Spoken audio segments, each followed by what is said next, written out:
we started this business in 2016, coming up on 10 years now. We were working out of a second floor of a storefront. Well, we have two locations, one in Brooklyn, one in Westchester, New York. Welcome to the My Wife Quit Her Job podcast. You guys are going to love today's show. Now, a while back, my friend Dave Bryant of Ecom Crew made this video about secret ghost sellers on Amazon who are essentially resellers who are making millions of dollars flipping existing brands, but kind of laying low. And so in this episode, I am thrilled to have Charles Chakkalo on the show. He's one of the students in my class. He has built an incredible business through retail and online arbitrage, in addition to private label. And if you have followed me for a while, you know that I am not the biggest fan of arbitrage as a long term business model, but Charles is the exception. He is one of the most successful arbitragers that I know, and his results speak for themselves. Now, not only that, but Charles is what I would call an intense learner. And I mean intense. He literally goes to every single conference, probably knows every last detail about Amazon. And today he is going to share exactly how he's done it, what is working right now, and the strategies that have allowed him to thrive in a business model that most people honestly struggle to scale. And with that, welcome, Charles. How you That's a doing today? nice intro. You like That's that? great. Well, I Uh, do talk to you like every single week, do I not? right? So, No, I yeah. mean, and listen, I mean, it's not only an honor to be here just because the platform. It's an honor to be here because once I was just a listener listening to podcasts like this and Scott Volker's, and now I'm being featured on the podcast itself. So it truly is an emotional journey that got me to a place where I'm amazed myself that I got here. Well, you totally deserve it, man. And for the audience who does not talk to you every week, how did you get started selling on Amazon, and how did it balloon to what it is today? So actually, I got started. I'm 29 years old. I got started selling on Amazon 15 years ago as a freshman in high school. Good I lord. Okay. Yeah. Crazy. I went into so I love technology, always did. Went into Best Buy, got things on sale, and then started reselling on eBay and Amazon. I resold throughout high school, and I was prepping to go to law school in college. My brother did the same thing, but in fishing gear. Tapped me on the shoulder. He goes, "You want to try this thing for real?" And during college, we put our entire life savings into it, and we worked since the age of 10. So life savings was not your average college age life Yeah. savings either. And I worked for a couple of years as a litigation paralegal on top of that. And I said to myself, you know what, I cannot get these 22 to 25 years back, the years between 22 to 25. I can't get those back. If this whole business thing fails, law school will still be there. It doesn't need me. Right. So let me try this with my brothers and see how it goes. Long story short, I never went to law school, and thankfully it took off from there. So this is a family business. How many brothers do you have? And I'm actually been curious about this myself Sure. because I work with my wife. What's it Yeah. like working with your family? So I mean, I'm two brothers, and the best part of it is I knew them. I know them a lot longer than I know my wife. Right. We have very different skill sets, and we have a life of relationship to build off of instead of just a marriage, which starts at least two-thirds into your life. Sure. Um, there's an added element of complexity when it comes to more of the family relations when you're sitting down around the family dinner, be it for a weekend, Thanksgiving, for a holiday. Do you talk about business because that's what you do and what you see with each other all the time? Do you take a chance of pissing off the wives and maybe my mom because they're not into it and we keep business very separate from personal? um it's a different element of complexity, but we're all on the same page, and that's how it really gets kept together. Yeah. We know that business is in business. Sometimes it bleeds over into a comment on the dinner table where we may look at each other funny, and then we just say, "Hey, abandon this topic. We'll switch it up later." Yeah. That's how it really works. And then when it Okay. comes to, I mean, it could get pretty. Obviously, we don't all agree on the same thing all the time, and we could get into that when I'm when I talk about the shows that I go to. Sure. Sure. Um, Okay. yeah, go ahead. I mean, I was just gonna say, e-commerce can be intimidating for people to start. Yeah. And in terms of retail arbitrage, especially, I would say 10 years ago is a great way to get started. Hmm. But it just seems like for the past decade or so, Amazon has made it much harder for retail arbitrage on the platform. So the audience is interested in e-commerce. Yep. And so I just want your opinion just to kind of start out with. Is retail arbitrage something that you would start today? And if the answer is yes, like if you're having trouble getting started, and walk me through the process of how to get started. So I want your opinion first on whether you would even do this Sure. today, and then we can Um, talk about it. Yeah. if you have relationships, not necessarily directly with companies, but with at least distributors that distribute authentic product, not product that falls off a truck, I would say it's worth trying and launching with.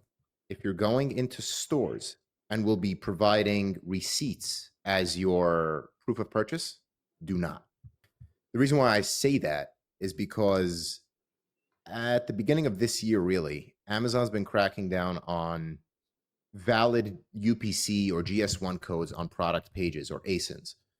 And they're going through about 400,000 ASINs a day and running it against GS1's database and suppressing those ASINs that don't have a valid GS1 UPC on there. Let me explain what that means. Let's say you're going for Colgate toothpaste, and 10, 15, 20 years ago, somebody created a page on Amazon for Colgate toothpaste using the wrong UPC, which, by the way, you could have, and you probably still can, buy UPCs that are not accurately affiliated with the brand that you want to sell on Yeah. eBay or something like that for like a penny a UPC or something. That UPC and ASIN have 15 to 20 years of data. That means sales, that means reviews, that means Q&A, that means listing copy, that ranks number one for Colgate toothpaste. And today, and this year especially, Amazon decided to wake up and say, wait, all of these are invalid UPCs. We want to give more control of the product listings and brand presence to the brands. And it's been part of our policy, but we just never enforced it for all these years. So we're going to start suppressing all of these UPCs and ASINs. What that led to now is a bunch of sellers sending in pallets and pallets of inventory, in some cases trailers of inventory, and all skewed for a certain ASIN. And that ASIN is suppressed and they're stranded with that inventory by Amazon, facing the dilemma of, do I pay for a removal, a disposal, or something else? Because that inventory has to get out of Amazon somehow and it will cost the seller. The reason why I say you may want to get started with a distributor at the very least is because you may have an avenue to reactivate that UPC or ASIN if Mhm. you're going through a distributor or definitely the brand. But you have to have the right contact and you have to have the right know-how about Amazon and seller support. Let's say you go shopping though, and then Mm. you check the listing and the UPC, and it is in fact registered to Colgate in your Mhm. example. Yeah. Would that be okay? If you're going with a store receipt, I would think it's Yes. okay. Um, it's okay for the purpose of your product won't get stranded at FBA, but it may not Okay. be okay as far as proving the authenticity of your product, which you definitely will face. I mean, even private label sellers face that for their own Yeah. branded goods. So your case is less strong with a store receipt, but it's not actually incompatible with Amazon's TOS. Stores receipts are considered to be full proof of payment. I mean, I'm sure you go through this all the time because your product Sure. mix probably constantly changes, I would imagine, right? Depending on whatever Oh clearance. yeah. So, And it's not just closeouts. It's not just closeouts. Sometimes it's running products. We do closeouts from time to time if we have a good deal on it and the rank is proper and so on and so on. But yeah, we have constant running goods and we also have closeout goods depending on what comes our way. how often does Amazon ask you for these receipts? Next week, or at the time of this recording, I'm going out to Amazon Accelerate in about 10 days. I made an appointment at Seller Cafe with seller support about this topic. On my account health dashboard, I have 183 issues to resolve. Oh my gosh. Okay. Right? And that's over the past 6 months. Every single account health issue has a response by me, but I have a VA employed full time putting together invoices, paper trails, bills of lading showing the authenticity and the basically chain of custody of my goods. Amazon almost instantly replies by saying, not enough information was provided, vague, vague, vague. We're not giving you any direction as to what we need further. That's where I usually leave it. At least I settle for at least a paper trail so that if it ever comes back to bite my account on a more larger scale, I can point back to say, hey, you were the vague ones, and I provided a response in a timely manner. But when I'm going to Amazon Accelerate, I'm going to sit down with them in person. I would say, I hope this doesn't come back to bite me. That all of that to say, my account health rating is a perfect 1,000, which to the So in when the they big ask you for the picture, paper trail, though, you can yeah, still keep selling during that period? yeah, totally. Okay. Except for cases where they give you notice that your listing or the ASIN will be suppressed in 30 days. Some Mm, UPC mismatch, they do that. Some authenticity complaints, they do that. They actually give you 30 days to either sell out or 30 days to either sell out on the GS1 mismatch or 30 days to sell it on an authenticity mismatch. But sometimes they actually isolate your inventory and don't let you recall it if it's a certain infringement, either authenticity or trademark. my goodness. Okay. Yeah. What about just getting ungated in categories? Do you generally avoid that, or do you just go through the ungating process? And if you do, what is that ungating process? So before we even buy a product, we go ahead and try to list it and to see if we're ungated. Okay. The ungating process is hell and a half, but is largely like the rest of Amazon is algorithmic based on your history, age of account, sales volume, and also account health rating. All those things combined. There are newer sellers that wouldn't get ungated for the silliest of brands, Right. but it depends on the again overall value of the account and largely like a seller like mine that's been seasoned in this for a while, we get ungated for brands that don't really have control or don't really care about their Amazon presence very easily. For the ones that do care about their Amazon presence, we're able to go back and forth with the paperwork just depending on the return on investment, because we evaluate the time that goes into that application. That's not to say that it's a walk in the park either. We've been regated on about 8 or 9 brands that I actually plan on bringing up at my Seller Cafe appointment. So it's not all dandelions and roses. Hey, just a quick heads up. Tickets for my annual e-commerce conference, the Seller Summit, are now on sale over at sellersummit.com. If you run an e-commerce business selling physical products, this event was built for you. Unlike typical events filled with broad advice and feel-good stories, the Seller Summit is all about real strategies you can actually use.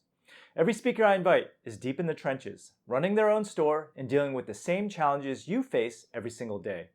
Now, we keep the event intentionally small, just 200 people, so it stays intimate, and you actually get time to connect, ask questions, and have meaningful conversations. I've sold out every single year for the past 9 years. And if your store is already doing over $250K or $1 million in revenue, we also run a private mastermind with other top sellers in the space. You can learn more and grab your ticket over at sellersummit.com. Now back to the show. Kind of sounds like a hassle from a administrative standpoint. Yeah. So if you are just going through the clearance aisles, like at Hmm. Walmart, for example, Don't, it's not sounding attractive right now, don't, right? don't, Okay. don't. Okay. So that portion of retail arbitrage is pretty much dead, Yep. that type. Okay. So let's talk about the type that you do. And you know what's funny is we were just in office hours and there was Yeah. a student like, "Hey Charles, can you just tell me who your distributors are?" And that's the secret sauce behind all this, right? Yeah. Uh, if you were brand new doing this, and I know you have your relationships already, how Sure. do you even look? Do you just kind of Google distributors and just cold email them, or what do you do? There's a ton of shows. I mean, distributors are always looking to. Well, they're basically all structured the same way. The distributors have a direct relationship with the brand. You deal with a salesman who gets a commission that of whatever they sell to you. Ask those salesmen for their catalog, and you go ahead, compare it to you download Keepa, you install it as a Chrome extension, you see the sales rank, you see the sell through rate, so you know exactly how much to order. And as far as locating those distributors, there's a bunch of retail shows to go to, wholesale shows to go to. I mean, ASD is one of them that happens biannually in Vegas, I want to say. Yeah. Um, a lot of them, the second you say online, will tell you to go scram, Right. but they're there. They're there, and with enough persistence, you'll find them, and one leads to another. And when you say that, and when you grow to a level where you could say, "Hey, I could give you X amount of volume," of, "Hey, I could commit to X amount of dollars of POs per month per year," that salesman's head's gonna light up and say, "Oh my god, you know how much commission that is per month per year?" And they may rethink their strategy. So tell me this, do you need a physical location to get approved for a lot of these guys? If you want to lie to the distributors and say that you're an actual store instead of an online seller, yes. Okay. Because this is sounding kind of like wholesale selling now, where a lot of the guys today require a physical presence because they don't want just like a bunch of Amazon sellers on there. Yeah, yeah, and if you, I mean, if you ask me, like I engage a lot on LinkedIn. That's where I put a lot of my content out. It's like I sort of believe like a Nathan Barry approach of like growing in public. Yep. And there was a recent post by Scott Needham, the founder of Smart Scout. He goes, Lego and Hasbro just completely relinquished control of their brand on Amazon. And I engaged with him and I said, why? Why is that a bad thing?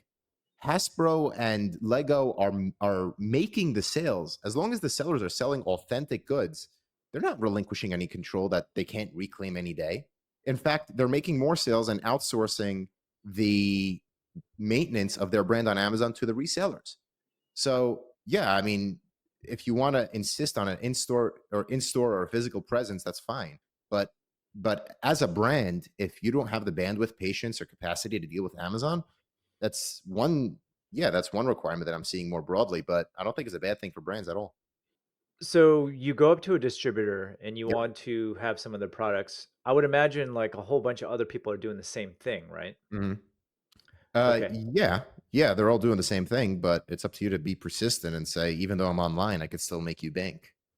Right. So let's say that happens, but on their end, they probably have a bunch of Charles Chakalos, right? All right. Like selling stuff for them, right? And Sure. so that means if they're listing on Amazon, you're listing on Amazon, there's this like fight for the buy box, right? Yeah. Yep. And how do you deal with that? So there's the only way you can actually engage in retail arbitrage or wholesale or whatever you want to call it. It's all the same to me. Is you have to have a repricer, and it cannot be the Amazon repricer. Uh, it ultimately comes down to a game of margins. Who will operate at the slimmer margins? A philosophy is there will always be somebody willing to work for less than you. So, a major unlock to maximizing your margins in this space is owning your own logistics. No way will you make it in this if you think you can outsource all this to a 3PL that will unbox things for you, unpalletize things for you, label things on different FN SKUs, put it back on a pallet, ship it into Amazon FBA, because the only way you'll box out the other sellers on the listing is by offering it on FBA, which is a default requirement. Owning your own logistics is a big unlock as far as maximizing your margins. And then you put your products into a repricer with a certain floor and a certain ceiling, and you let it do the work. You are supposed to be doing the research before you buy products, so all of it is pretty much predictable, but Right. it's a game of margins. I mean, in general, the lowest price gets the buy box, right? In general, there's a little bit of lift that happens once you're FBA and once you're a seasoned seller and once you're distributed adequately across the country so that you're actually in the buy box across as many zip codes as possible. And that goes into a different formula of how to ship into Amazon, how to ship in to different warehouses. Is it a minimal split? Is it a single inbound location? Are you paying placement fees, which is a totally separate conversation we didn't touch on.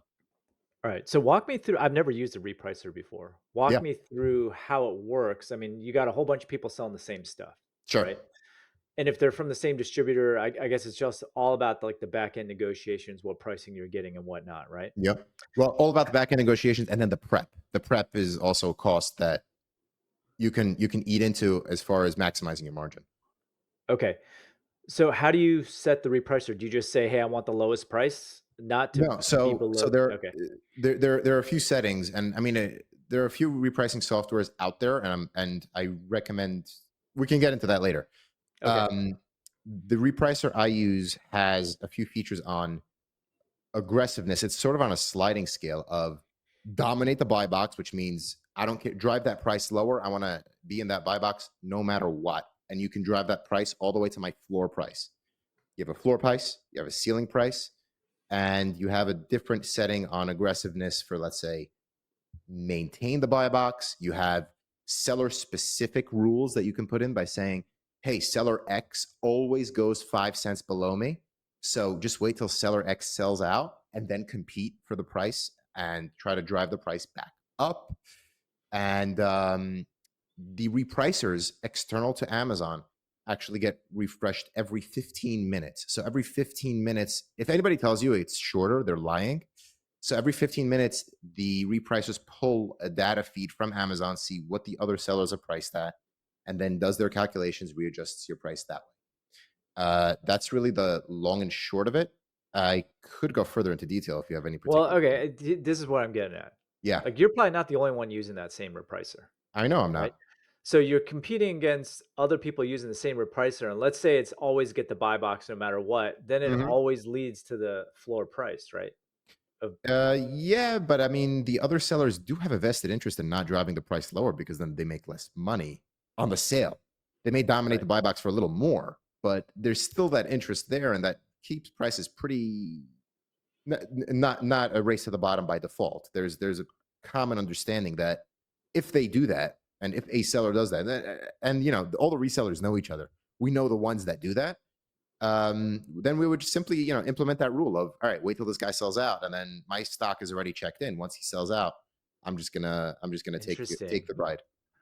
Okay, and then why would you put a ceiling price? You don't want the buy box to be suppressed because if the price goes too high, the buy box would be taken away. Oh, right. Okay. Any tips for people using repricers? I'm sure this sounds complicated actually.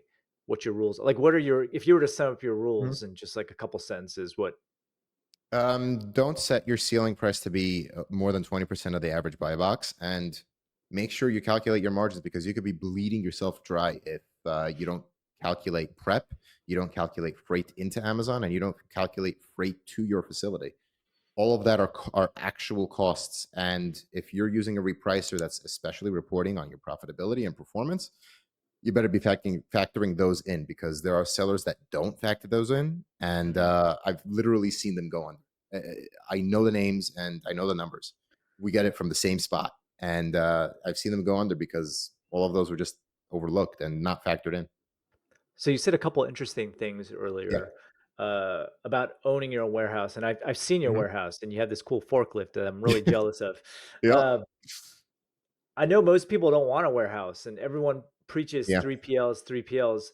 Yeah. I've actually talked to a couple 3PLs because my students always ask me for recommendations, and I'm like, because I run my own warehouse, and I'm thinking to myself, this is really expensive, right? I mean, Yeah. It is. for larger goods, I should say. If you're just selling jewelry or whatnot, I think it makes complete sense. Mhm. So walk me through, or actually just tell me like what your savings are and whatnot. And I've seen your where it's much bigger than mine. That's a lot to deal with, right?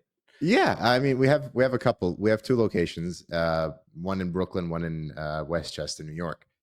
The it's okay. So before we went into it, we priced out a 3PL, Right. and I think I was paying maybe like 30 cents a unit, and then I also had to pay from the unload of the trailer to the Sure. Yeah. reload onto a pallet, and then they actually have to touch the goods per unit. Our unit cost is about 30 or 40 cents when we do it ourselves. And I'm Okay. talking just labor, not the cost of maintenance, electricity, Right. taxes, utilities.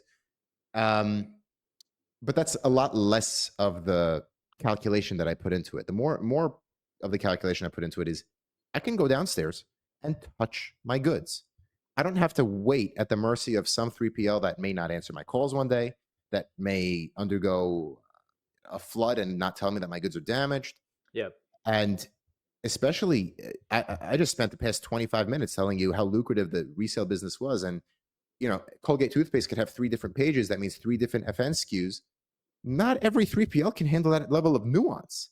So if one page gets shut down, I don't have to I don't have to go ahead and coordinate with a 3PL and explain to them how each sticker has to be redone and so on and so forth. Mhm. I could just do it myself. We run the staff. Yes, I have to deal with HR. Yes, I have to deal with handling. I have to deal with 3 sets of parents dying when it's nice weather outside. But Right. all of those are, number one, skills. Number two, exposure to real America. And number three, I'm building an American workforce that I can take into any capacity. As a business owner, I think that's priceless. Not to mention if the facilities like ours that we bought are also viewed as investment real estate. Sure. Um, all of that, all of the both of those facilities were improved, and those facilities are actually located in areas where I know it's industrial and it's going to only become more industrial. Um, that's that's the nuance of it. Not and then of course to top it all off, it goes back to the margins that I said earlier. All that works into our margins and is our basically competitive edge. I mean, these warehouses were relatively recent, right? Yeah, one of them was in 2020. Okay. There's a funny story behind that, and the most recent one was actually in November of 24. So almost coming up on a year now. So before the 2021, were you Yeah, just using FBA? AWD didn't exist back then, I don't no, think. it didn't. So, You know what we were doing? yeah. So we started this business in 2016, coming up on 10 years now. Next year will be 10. And we were working out of a second floor of a storefront, and we couldn't palletize things. We couldn't, well, the way we palletized things was basically we had a conveyor belt from the second floor to the first, built 26 pallets because that's a full trailer on the sidewalk, and then loaded and then hoped and then oh no, and then we loaded that onto a 26-foot truck rental that had a lift gate, backed that 26-foot truck into a 53-foot trailer we hoped Amazon sent us that day, and then shipped it off to Amazon. Now, I hope that was clear enough. Any clarification, because it gets better. I think it's probably enough for the audience. Is it necessary to understand more? Okay. Why don't you Not continue? necessary to Yeah. understand more. Okay. Long story short, I had 26 pallets sitting on the sidewalk one day. Amazon's trailer did not show up, and it was the end of the workday. We sent all the employees home. My brother and we said, "What are we going to do? We have all this merchandise, and we can't put the pallets back inside and close the door and go home for the night." We both, I took a chair, he took a chair. We sat on both ends of the pallets on the sidewalk, and it was a pretty ghetto area, so it wasn't even exactly safe either. And we just said we're just going to sit here and hope for the best. And if Amazon sends us the trailer, they might. It started to rain at 2:30 in the morning. Amazon's trailer decided to show up. Him and I did what our entire staff should have been doing in loading that trailer. And then we both looked at each other and we said, you know what? We need a spot where we could put the stuff back inside and close the door. So that was the 2020 location, and then that was able to fit pallets. As recently Right. as last week, our Brooklyn location is able to actually fit a trailer, so that Amazon can drop off a trailer. We load it. A tractor comes and picks it up whenever it's ready. So we graduated to we could put the pallets back inside, close the door, so we could put a trailer back inside and close the door. So That's that was really nuts. cool. Okay, your warehouse is much bigger than mine by far. Hey, no. For the This most, yeah, this is an yeah, evolution, and this is yeah, I'm very hands on. I mean, I'm nothing like the conventional Amazon seller, or what most people are at these D2C conferences where they sold multiple brands, they never touched their goods and stuff like that. I am yeah. really hands on, to the point where I was at a conference 2 weeks ago, and people mocked me for driving that forklift, saying, "You, the owner, operate the forklift?" Listen, the truth is, I have somebody else who could do it, but it's not as fun. You know, I don't like people that do that actually, Yeah, because they this is just my experience. They're all like high level guys where if you Yep. just start asking them detailed questions, like low level questions, they don't know what's going on. Yeah. Uh, yeah. So I totally, this is one of the things I appreciate about you, Charles. Like you get your hands Thanks. dirty. Actually, I appreciate about anyone who gets their hands dirty with stuff, instead of just kind of trying to outsource everything kind of Yeah. unknown. And I Um, mean, like, think of it, just, outside of e-commerce and Amazon D2C stuff, you're a business owner at the end of the day. I mean, that's my engagement with having employees. It's hearing what they have to say, hearing their perspective on things, hearing what life is like. I mean, how isolated can we get? I mean, us us two know, and I'm sure most listeners know how lonely it could be running the business like in yeah. our field. I mean, some level of interaction is also good for the soul. I mean, in today's day and age. So with AWD, I know they've had their share of disasters. Like, Yeah. so did you even consider AWD? No, I left when they launched. Okay. I thought to myself, wow, they're really, because it was either simultaneous or near simultaneous with their product placement fee restructuring. And I saw it as what it was. It was a strong arming into Amazon to own more of the supply chain than they already do. Yep. For now, I mean, people know that they're trying to be the Alibaba of India. They want to Yeah. own that part of the supply chain. They want the AWD to be the part of the supply chain and FBA, so that they have basically all the data they need, and they could do whatever they want with that data, however that makes you feel. Yeah. We looked at AWD as a just sort of a relief valve for the placement fee restructuring, but it didn't end up being that complicated for us to just learn and manipulate to our advantage. That's and actually when AWD was launching, it was before we bought the second warehouse. And the second warehouse was purely a move to scale. I'm Yeah. actually going to be giving a presentation on that in a few weeks on how to scale through investing in yourself and your own operations. Right. Yeah, Cool. Um, okay. So let's go back to the original premise of the episode. Like, if you were someone new wanting to get into selling online, would you go the online arbitrage route? Let's say you have 10 grand sure. or 15 grand. Would you jump straight to private label? Because I know you have a couple private label products yourself. Yeah, it's amusing actually. So we like I said before, we specifically invested in scaling our resale operation this year, and it has scaled big. But the same thing is with private label, it has too, and sort of unintentionally. Again, through owning our logistics. Um, there were a few other things that we did as far as refining our PPC, leaning a little more into the whole branding aspect of it, the A plus content, our storytelling ability, and so on. But the 10 grand, I would say, is much better spent learning the private label route, not investing in the resale route. The only, like I began with, the only adjustment I would make to that response is if you have those relationships to begin with. If you Okay. if you do, go ahead by all means. God bless you.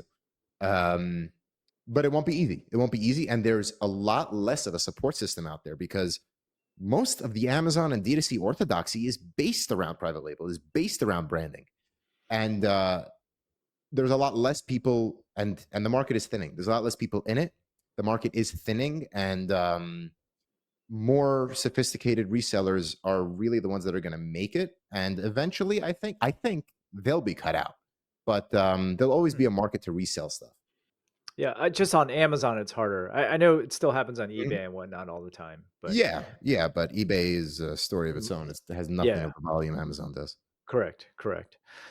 Charles, let's switch gears a little bit. I want to talk about Charles the seller. So Yeah. you've been making quite a name for yourself in the Amazon space, and you mentioned you're speaking pretty soon. Did you say at Prosper or? No, so actually I'm giving so it's funny on that whole warehousing topic.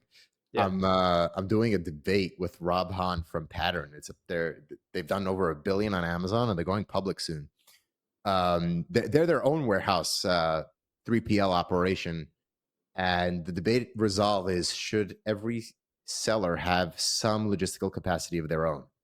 Right. I obviously say yes. Of course, they should have some operating capacity on their own where an emergency happens, they need to house their goods for some period of time. They should have that option. They shouldn't be bound to a 3PL like handcuffs. Um, I'm doing I mean, there's that. just so many horror Yeah. since we're on this topic, there's Go just ahead. so many horror stories from, several of my friends where 3PLs are always great until they Mhm. fill up or if there's some catastrophe over the holidays. I've had several friends, these aren't isolated instances where they've had Yeah. to rent a U-Haul, fly somewhere, rent a U-Haul, Oh and then my drive god, it I didn't know cross that country part. and then go through the warehouse and hunt and peck for their stuff among all Wow. these boxes, among other companies doing the same thing. Yeah, I mean, I Yeah. have a 3PL that if people ask me, I automatically refer them to because they've been great with everybody I know. Of course, I don't use him, but I know him and I know people who do use him. And that leads into what I'm doing. I mean, the beginning of this year, I thought to myself, listen, Charles, you've been in this space for 15 years, in this specific business for 9, and I know a fair share of what's going on in the world of Amazon at the very least, e-commerce at the most. I mean, I attend 20 to 30 shows a year. Which is I have, nuts. Yeah. yeah, I have, thankfully I have partners who let me do that. And, one of them is merchandise heavy, another one's logistical heavy. And if I need to go out to a show, they hold down the fort while I do that. I build up those personal connections. I'm very, very, very up to date on the trends, and I intend to be. If this episode didn't prove it enough, I love being social. I love learning how different people operate things. I love learning about different people outside of business. And I said, let me just at least put it out there. I'm just a seller. Everybody else and their mother have a newsletter that try to get you on some sort of discovery call to retain you to some agency. I said to myself, but there's no seller out there just saying what it's like to grind your teeth and go through it. So I decided to put together that just a seller newsletter, and it's So an that's email sorry, newsletter where, justasellerNewsletter.com? yep, that's where you opt Okay. into it. Just a seller newsletter.com. Uh-huh. And I put out what it's like to grow just as a seller. I mean, in there you're automatically opted into my value welcome sequence with who I use for logistics, how I get certain truckloads out, how I run my operation, who I use for payroll that's cloud based and not clunky old retail stuff. um, and I update you on what I think is going on in the industry. And the number one thing that I learned I have to do is deliver value. That's the number one thing that keeps people coming back. That's the number one thing that keeps people opening your emails, keeps people respecting you, and you're not devaluing their time. So that's my north star when it comes to that newsletter. And is it regular? No. I mean, frankly, and I say that in my welcome sequence. I run a business. I'm not there to land you on some sort of discovery call. I'm there to update you on certain things that are going on in the industry. But what is guaranteed is I'm not going to be selling you on anything. Something that I've been thinking about is maybe offering coaching, but that's really it. I mean, that's something It's a that very crossed good my mind. newsletter, and it does seem pretty regular. I Yeah, mean, I yeah, mean, yeah. there.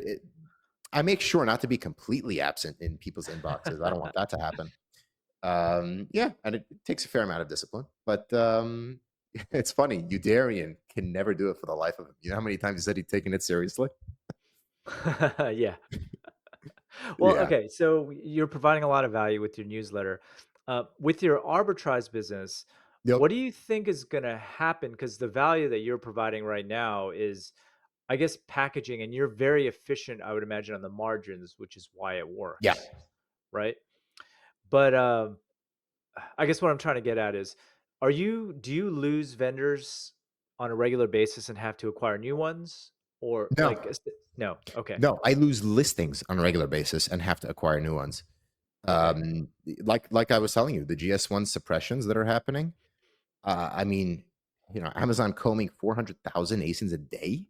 Mhm. I was talking to a reseller yesterday on a mastermind I have with other resellers.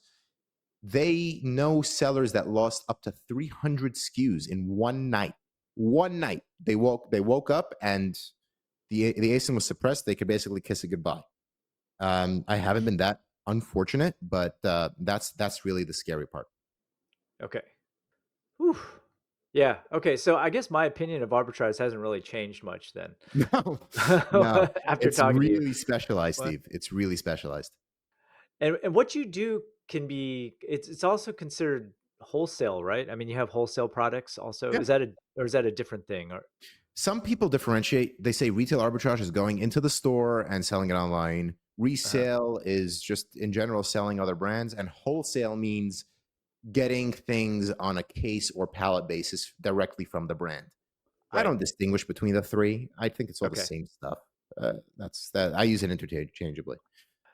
It seems like the wholesaling, based on your definition, seems a little bit more stable since you Yeah, are yeah, essentially a distributor for a brand, correct. right? And then what Amazon views as the holy grail is a letter of authorization directly from the brand. Hmm. And if you're engaging directly with the brand and you're able to secure something like that, that will be your sort of golden ticket. But even Amazon doesn't always honor that. Surprise, surprise. If you have a brand contract or some sort of licensing agreement, it's a little better. If they're able to authorize you on their brand registry, good luck finding a brand that knows how to do that. Um, yeah, I mean, very specialized, very lucrative, and once you have those relationships, they could be really, really fragile. The relationships The relate can be the fragile. relationships can, especially if you say, "Hey, I need you to delegate certain permissions to me on your brand registry." Yeah, Oh, right. people get skeptical, and then the brand may wake up one day and say, "Hey, I can just get another reseller, and why do I need you?" Well, you got a track record and you know what you're doing. I guess that's the Yeah, yeah. yeah. The brands don't really, and then you have brands that wake up one day. It happened to me. Oh my god. I actually told this to you at Seller Summit one year. I was using a brand to manufacture certain goods, and they manufactured my goods up to 90% of my catalog, my private label catalog. Decided to cut me off the next day. We not only were we acting as a reseller for that brand, we actually used them to manufacture our own goods. They said, Oh, "Huh, you're having all the success? Cut off. We're gonna do it ourselves." right. That brand is now in multiple lawsuits and struggling to stay above float. Yeah. I sort of relish and I'm waiting for them Well, to come back. what percentage of your business is reseller versus wholesale versus just like liquidation arbitrage? So big picture, it fluctuates from 60/40 private label to resale to 50/50.